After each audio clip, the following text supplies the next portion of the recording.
धन्यवाद साहेब. यानंतर महाराष्ट्र राज्याच्या वंचित बहुजन आघाडीच्या प्रदेशाध्यक्ष आदरणीय रेखाताई ठाकूर यांना विनंती आहे की आपण या आरक्षण बचाव महासभेच्या ठिकाणी संबोधित करायचे. आदरणीय रेखाताई ठाकूर.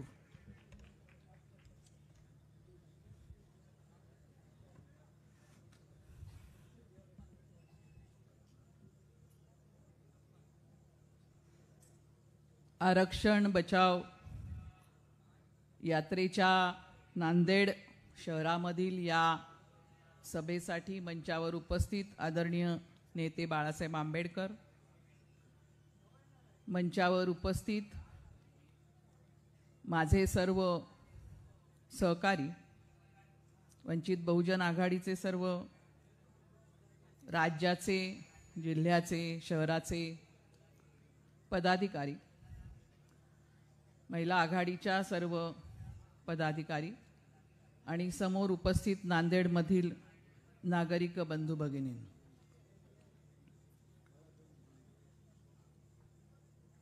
आरक्षणाचा विषय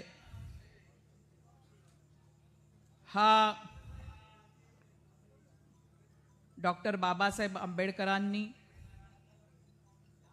या देशाची घटना लिहिताना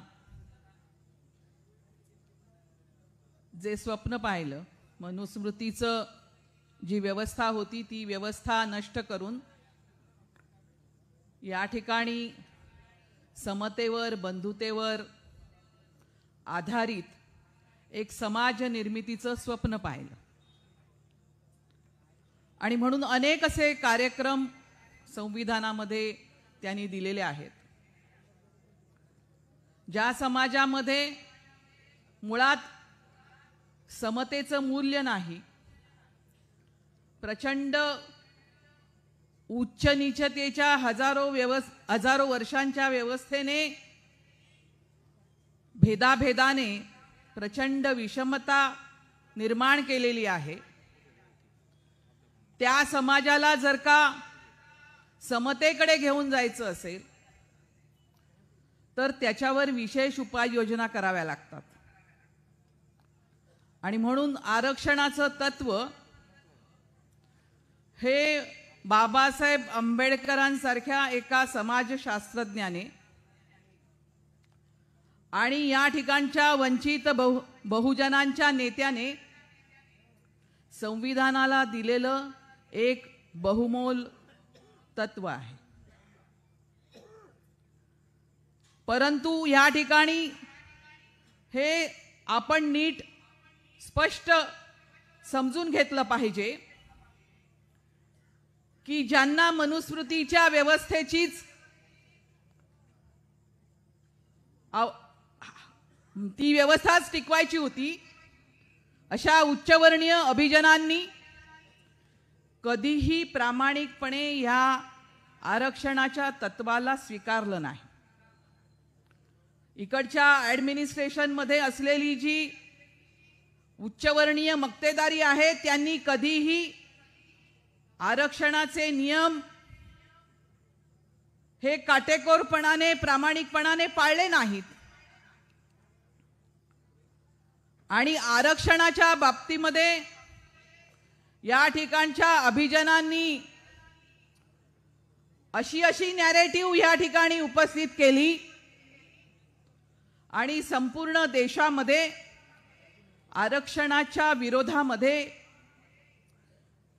एक प्रकारचं वातावरण निर्माण केलं गेलं. हा गेल्या 75 वर्षाचा इतिहास आहे. आता मनोज जरांगे पाटील ज्यावेळेस गरीब मराठ्यांसाठी हे आरक्षण मागत आहेत त्यावेळेस त्यांना हे आरक्षणाचं तत्व जे डॉक्टर बाबासाहेब आंबेडकरांना अभिप्रेत आहे हे मान्य आहे का? कारण बाबासाहेबांनी ह्या आरक्षणाच्या म्हणजे मागासवर्गीयांच्या आरक्षणाच्या साठी आयोग नेमण्याची जी सूचना ह्याच्यामध्ये दिलेली आहे, घटनेमध्ये दिलेली आहे, त्याच्यावरती नेहरू सरकार अंमलबजावणी करत नव्हतं म्हणून बाबासाहेब आंबेडकरांनी राजीनामा दिला. इथे अजून एक थोडंसं स्पष्ट करायला मागते आपल्या सर्वांसाठी की या ठिकाणी ज्या शेड्यूल ट्राईब होत्या, म्हणजे ज्या आदिवासी जाती होत्या त्यांचं एक शेड्यूल होतं, ज्या अस्पृश्य जाती होत्या त्यांचं एक शेड्यूल होतं. परंतु ज्या मधल्या जाती आहेत, ज्यांना मनुस्मृतीने शूद्र मानलेलं आहे, ज्यांना शैक्षणिक म्हणजे विद्या नाकारलेली आहे, सामाजिक प्रतिष्ठा नाकारलेली आहे, त्यांनी बौद्धिक कामं करायची नाही आहेत, त्यांनी शारीरिक कष्टावरतीच उपजीविका करायची आहे असं म्हटलेलं आहे. या सर्व जाती देखील खूप मागासलेल्या राहिलेल्या आहेत, पीडित राहिलेल्या आहेत, शोषित राहिलेल्या आहेत. आणि म्हणून ह्यांच्यासाठी आपण या संविधानाच्या माध्यमामधून कार्यक्रम दिला पाहिजे, हे बाबासाहेबांचं आकलन होतं. परंतु या सर्व जातींचं अभ्यास नव्हता, नोंद नव्हती. आणि म्हणून एक आयोग नेमला पाहिजे जो सर्व हा अभ्यास करेल, या जातींची लिस्ट करेल आणि त्यांना कोणत्या प्रकारच्या सवलती दिल्या पाहिजेत याची या सूचना देखील करेल, हा कार्यक्रम देखील सुचवेल. आणि म्हणून हा आयोग नेमण्याचा घटनेमध्ये तरतूद आहे.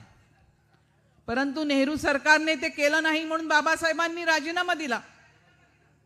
जरांगेंसारखे उपोषण करत बसले नाहीत बाबासाहेब, त्यांनी मोर्चे काढले नाहीत लाखाचे.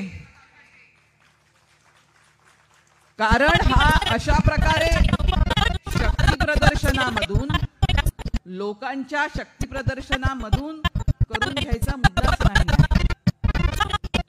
हा या ठिकाणच्या समाजशास्त्राच्या तज्ज्ञांनी अभ्यास करून समाजाचा द्यायचा कार्यक्रम आहे. परंतु जरांगेंना ते माहित नाही. आणि दुसरी महत्वाची गोष्ट या ठिकाणी लक्षात घ्या की बाबासाहेबांच्या मनामध्ये समतेचं मूल्य हे पुरेपूर ठसलेलं आहे. ते आपल्याला समतेचा आणि बंधुत्वाचा मूल्य देतात, संदेश देतात. आणि त्यासाठीच आरक्षण देखील त्यासाठीच आहे. परंतु ज्यांना आरक्षण समजलं नाही, त्यांनी आरक्षणाच्या विषयावरती जे तारे तोडलेले आहेत, त्यांनी आरक्षणावरती खूप वेगवेगळ्या प्रकारची टीका या ठिकाणी केलेली आहे. गरिबांना आरक्षण द्यावं, आर्थिक आधारावरती आरक्षण द्यावं, आरक्षणामुळे गुणवत्ता घसरते, या प्रकारचे अनेक आरोप आहेत. त्याच्या खोलात मी जात नाही. परंतु सर्वात महत्वाची गोष्ट अशी आहे की आरक्षणाचं अधिष्ठान हे समता आहे. समतेवर अधिष्ठित आरक्षण आहे. आता ज्यावेळेस या ठिकाणी आपण असं म्हटलं की 55 लाखांच्या नोंदी ज्या तुम्ही केलेल्या आहेत कुणबीच्या, त्या रद्द करा. एका बाजूला ह्या नोंदी करताना किंवा त्याच्यामधनं सर्टिफिकेट देताना खूप मोठ्या प्रमाणावरती खाडाखोड आणि चुकीच्या पद्धतीने सर्टिफिकेट देण्याचं काम झालेलं आहे. आणि दुसरं महत्वाचं जो आहे की हे असं म्हणत आहेत की ज्यांच्या 100 वर्षापूर्वीच्या कुणबीच्या नोंदी आहेत त्यांना कुणबीचं सर्टिफिकेट द्या. आमचं ह्यालाच चॅलेंज आहे. 100 वर्षापूर्वी या महाराष्ट्रामध्ये जे कुणबी होते, जे शेती कसत होते, ते कुणबी खरंच कुणबी होते. परंतु ह्या कुणब्यांचं सरंजामीकरण करण्याचं एक राजकारण महाराष्ट्रामध्ये झालं. मराठा ही जात नव्हती. ही मराठा जात ह्या सरंजामीकरणामधून निर्माण झाली. आणि म्हणून आपण असं बघितलं की यशवंतराव चव्हाणांनी बहुजनांचं राज्य निर्माण करण्यासाठी महाराष्ट्राचा कलश आणला असं म्हटलं तरी प्रत्यक्षात महाराष्ट्र राज्य हे सर्व बहुजनांचं, सर्व जाती धर्मांचं झालं नाही. तर ते विशिष्ट मराठ्यांमधल्या विशिष्ट घराण्यांचं राज्य आज झालेलं आहे. आणि ह्या सरंजामदारांनीच या ठिकाणच्या स्वतःच्याच जातीमधल्या साध्या लोकांना गरीब ठेवलेला आहे, बेकार ठेवलेला आहे आणि आज तो समाज आपल्याकडे आरक्षण मागत आहे. त्याचं उत्तर आरक्षण खरं तर नाही आहे, कारण हा सर्व समतोल विकासाचा जो मुद्दा आहे त्याचा मुद्दा आहे. परंतु आज हे आपल्याकडे कुणबीचं सर्टिफिकेट मागत आहेत. 100 वर्षांच्या नोंदी जशाच्या तशा स्वीकारायच्या. मग मधल्या काळामध्ये जे झालेलं आहे, जे राजकारण आणि समाजकारण झालेलं आहे, आणि माझं म्हणणं असं आहे की इथला गरीब मराठा जो आहे त्याच्याबद्दल आम्हाला सहानुभूती आहे. परंतु आपण बघतो आहोत की आज जो व्यवहार तो ओबीसींबरोबर करत आहे, ओबीसींनी स्वतःच्या हक्काचा आवाज उठवल्यानंतर त्याच्यावरती जी दडपशाही करत आहे हा समाज, याचं कारण त्याच्या मनामध्ये समतेचं मूल्य नाही, रुजवले गेलं नाही, त्याचा संस्कार नाही, स्वतःला उच्च समजतात. आणि म्हणून स्वतःच्या जातीमध्ये सुद्धा लग्न संबंध करताना ही उच्च नीचता पाहिली जाते. कोणीतरी मगाशी 96 कुळीचा विषय काढला. तर अशा प्रकारचं हे जे आहे, माझं मराठा बांधवांना आवाहन आहे का ही फक्त राजकीय लढाई नाही आहे. आपल्याला जर का समाज घडवायचा असेल, आपल्याला जर का या ठिकाणी एक संस्कृती घडवायची असेल जी समतेवर आणि बंधुत्वावरती आधारित असेल, तर त्यांनी देखील हात पुढे केला पाहिजे आणि पुढे आलं पाहिजे. आणि स्वतःच्या मनामध्ये असले जे उच्च नीचतेचे भेदभावाचे मूल्य आहेत ते टाकून दिले पाहिजेत. म्हणजे एका बाजूला या ठिकाणच्या ओबीसींनी स्वतःच्या हक्कासाठी आवाज उठवला पाहिजे, लढायला तयार असलं पाहिजे, स्वतःवरती अन्याय करणाऱ्यांच्या विरोधामध्ये 4 हात करायला उभं राहिलं पाहिजे. आणि हेच करायला आज आपण या ठिकाणी उभे आहोत. महाराष्ट्राच्या गावागावामधून जो बिथरलेला, असुरक्षित स्वतःला समजणारा, घाबरलेला जो ओबीसी आहे त्याच्या पाठीशी आज वंचित बहुजन आघाडी उभी आहे. कारण हे जे सर्व हा जो समाज आहे, या समाजामध्ये आपल्याला काहीतरी घडवायचं आहे. या ठिकाणी संविधानाने दिलेली कायदे आपल्याला पाळायचे आहेत. त्यांच्यावरती जर का या समाजामधली पूर्वीची जी उच्च नीचतेची व्यवस्था आहे त्याच्यातली जर का उच्च जाती दंडेली करणार असतील, दादागिरी करणार असतील, तर ते आम्ही खपवून घेणार नाही, हे आपल्याला ठणकावून सांगायचं आहे आणि इथल्या दुर्बल घटकाच्या पाठीमागे उभं राहायचं आहे. दुसऱ्या बाजूला ह्या समाजामध्ये ठिणगी पेटू नये, आपापसामध्ये वितुष्ट येऊ नये, विष पेरलं जाऊ नये, म्हणून सामाजिक सलोखा देखील आपल्याला निर्माण करायचा आहे. जरांगे पाटलांना देखील माझं आव्हान आहे की तुम्ही आज एक सोयीचा विषय म्हणून आरक्षण हा उपाय शोधून काढला, परंतु तो खरं तर नाही आहे हे उपाय. कारण 2 वेळा जे सुप्रीम कोर्टाने नाकारलेलं आहे त्याचं कारण या समाजाकडे त्यांच्या संख्येपेक्षा जास्त सत्ता आहे. ती सर्व समाजामध्ये सारखी वाटली गेलेली नसली तरी या समाजामधला जो वरचा स्तर आहे त्याच्याकडे ती सत्ता आहे. आणि यांनी इकडचा जो ओबीसी आहे याच्याबरोबर गेल्या 75 वर्षामध्ये राजकारणात, समाजकारणामध्ये जो व्यवहार केलेला आहे तो उच्च नीचतेचा आणि भेदभावाचा आहे. आपल्याला हे सर्व बदलायचं आहे आणि म्हणून आपण महाराष्ट्राच्या राजकारणामध्ये वंचित बहुजनांच्या हातामध्ये सत्ता देण्याची भूमिका घेऊन हे जे हा जो भेदभाव राजकारणामध्ये झालेला आहे तो दूर करण्याचा प्रयत्न करण्याची लढाई देखील आपण खेळत आहोत. आज ज्या वेळेस आपण मराठा बांधवांना पाठिंबा देत होतो त्यावेळेस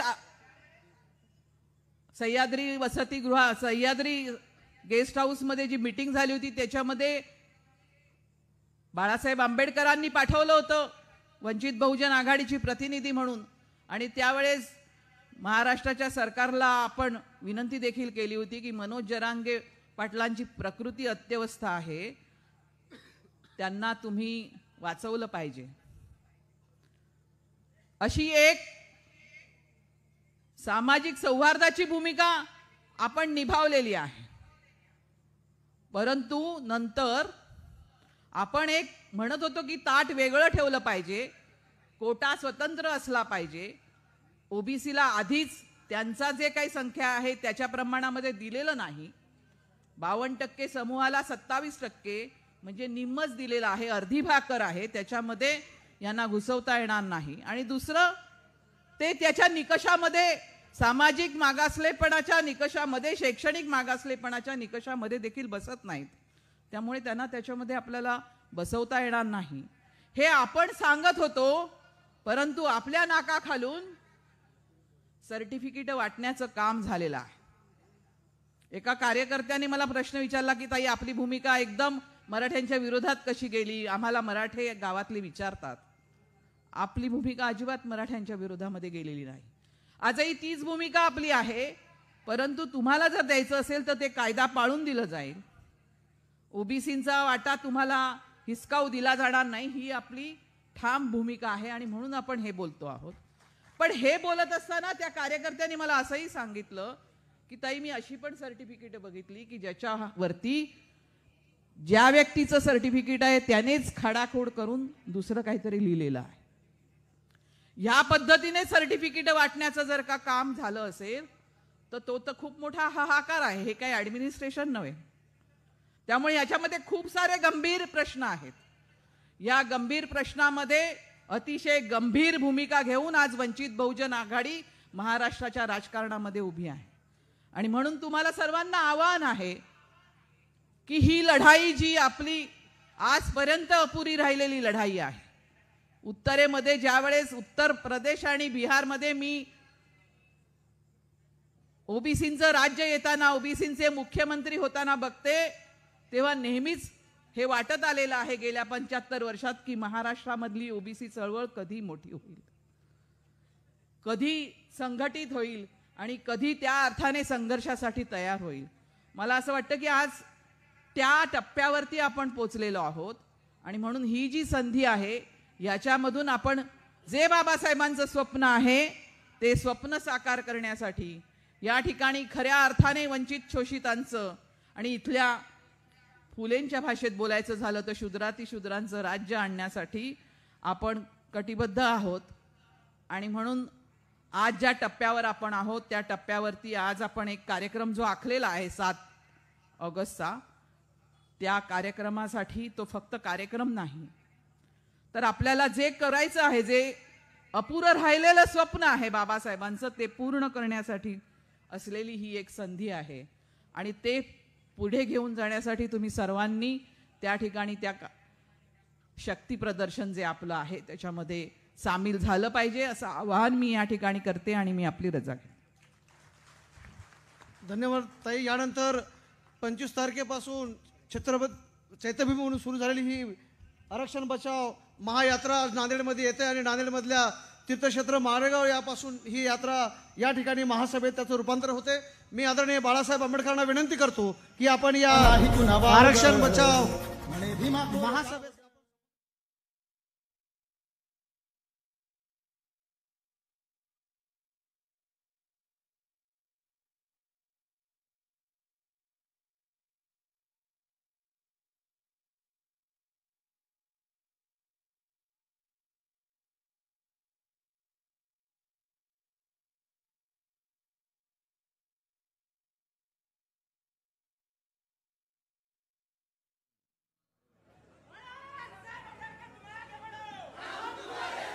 आरक्षणाच्या निमित्ताने आपण पक्षाच्या वतीने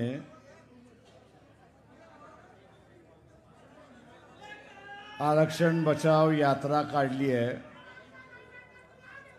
आणि ती आज नांदेडमध्ये आली.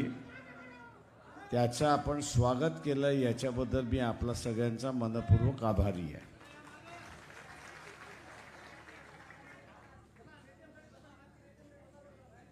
मित्रो, पाऊस आहे, चिखल आहे आणि तरीही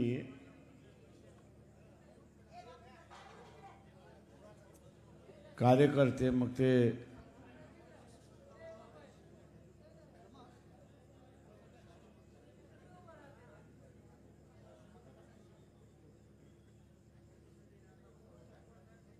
स्वागत करतात आहेत.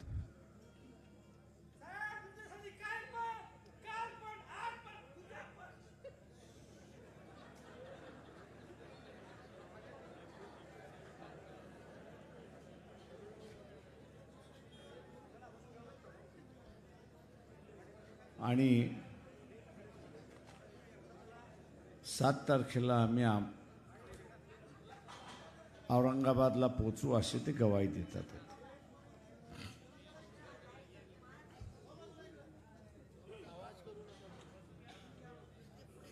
ओ महान कार्यकर्ते जरा बाजूला व्हा. हा काय करणार?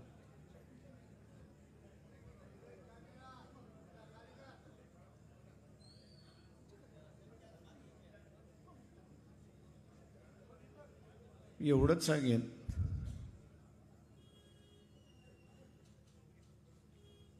की ओबीसीचं असणारं आरक्षण हे धोक्यात आलंय.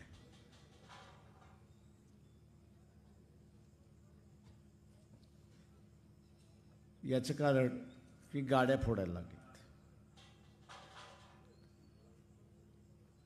आमदार मटकरी यांची असणारी गाडी फोडण्यात आली आणि त्याच्याचबरोबर आव्हाड यांची सुद्धा गाडी फोडण्यात आली. मी या गाडी फोडणाऱ्यांना सांगतो, चिटपूट यांची कुठं गाड्या फोडताय? या चिटपूट आमदारांच्या गाड्या फोडून काहीच होणार नाही. तुमच्या गाड्या फोडण्याच्या पाठीमागचा उद्देश हा जर सफल करायचा असेल तर 3 जणांच्या गाड्या फोडा. कोणाकोणाच्या?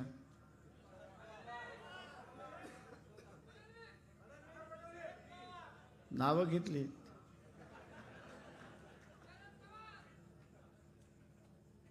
तेव्हा जे गाडी फोड कार्यक्रम घेतलेला आहे त्यांना सांगतो की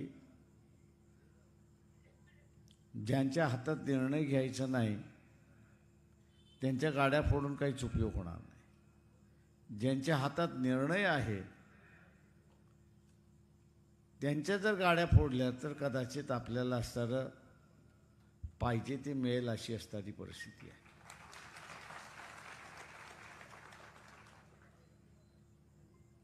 तो एक वेगळा विषय आहे.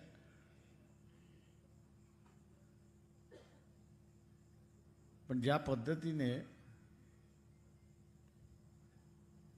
आम्ही 225 समाजाचे आमदार आणणार असं NCPची घोषणा आहे, तीच घोषणा डेंजरस आहे असं मी त्या ठिकाणी मानतो.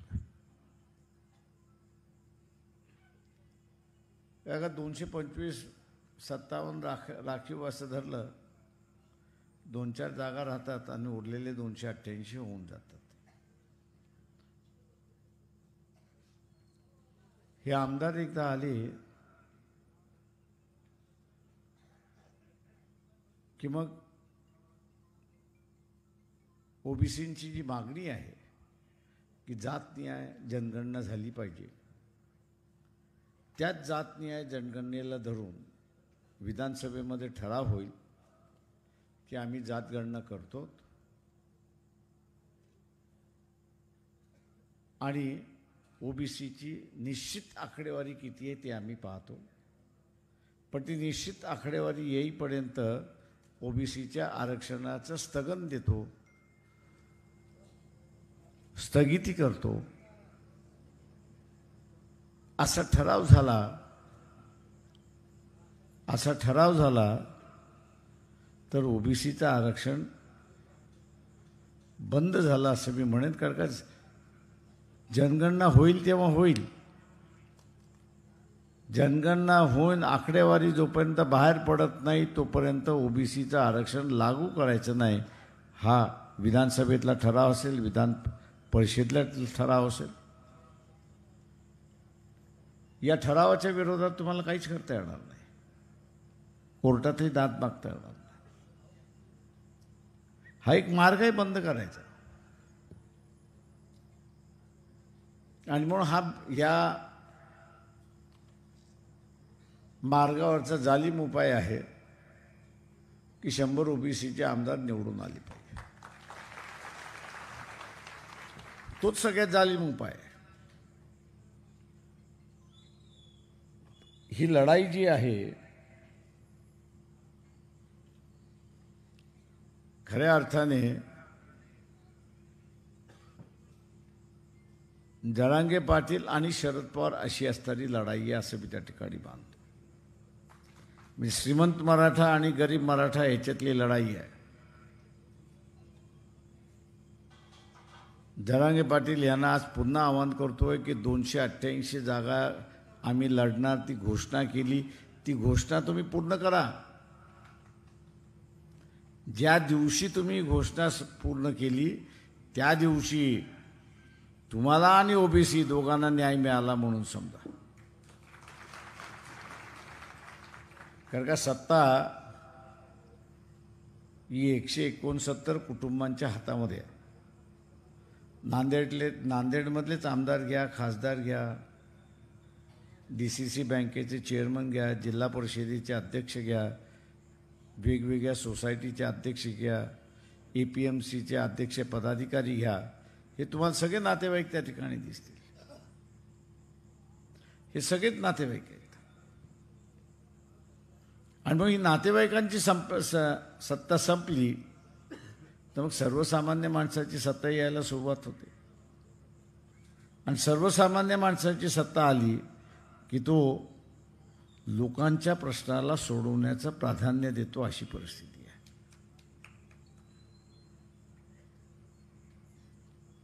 आणि म्हणून ओबीसीना माझं सांगणं आहे की तुम्ही जोपर्यंत संघटित होत नाही तोपर्यंत ही लढाई जिंकल्या जाणार नाही. धनगर समाजाने मध्यंतरी असताना पंढरपूरला अटल बिहारी वाजपेयी पंतप्रधान होते तर फार मोठी रॅली घेतली. आणि धनगर समाजातला प्रत्येक कार्यकर्ता उत्साही होता, म्हणत होता की प्रकाशराव आम्हाला आता 2 जागा मिळतीलच. म्हटलं फार चांगली गोष्ट. 2 महिन्यानंतर लोकसभेच्या निवडणुका आल्या आणि लोकसभेच्या निवडणुका आल्यानंतर BJPची यादी आली. त्या BJPच्या यादीमध्ये एकही धनगर समाजाचा माणूस उभा नाही. ते म्हणाले प्रकाशराव असं कसं झालं? म्हटलं तुम्हीच सांगा. ते म्हटलं आम्हाला तर काही कळत नाही, आम्ही तर एवढी मोठी संख्या उभी केली, सगळी केली आणि तरीही नाही. मी त्यांना म्हणालो तुमचे एक कमी पडलं. त्याच स्टेजवरती बाळी, त्याच्यानंतर टाकोणकार, त्याच्यानंतर म्हटलं होतं इतर ओबीसी, कुमार, लोहार, सोनार यांना स्टेजवरती बसवलं असतं तुम्हाला 2 काही 3 मिळाले असते. ते म्हणते कसं काय? तर मी त्यांना म्हणालो की या सगळ्या ओबीसीच्या नेत्यांना स्टेजवरनं बसवत तुम्ही एक संदेश दिला असता की धनगर समाजाने पुढाकार घेऊन सगळ्या ओबीसीला एकत्र केलं.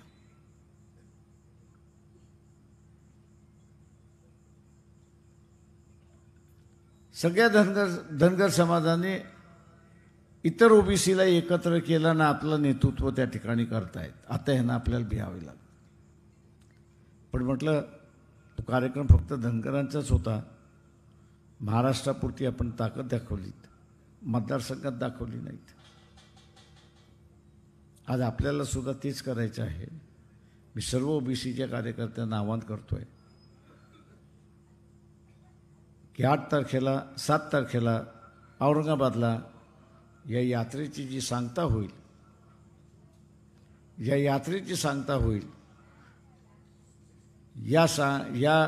याच्यामध्ये प्रचंड मोठ्या प्रमाणात ओबीसीनी सहभाग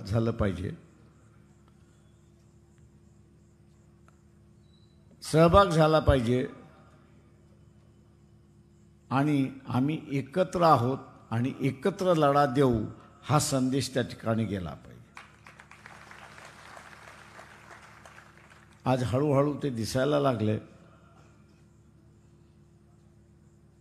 गावामध्ये 2 तट पडलेत, एक मराठा समाजाचा पडलेला, एक ओबीसीचा पडलेला आहे.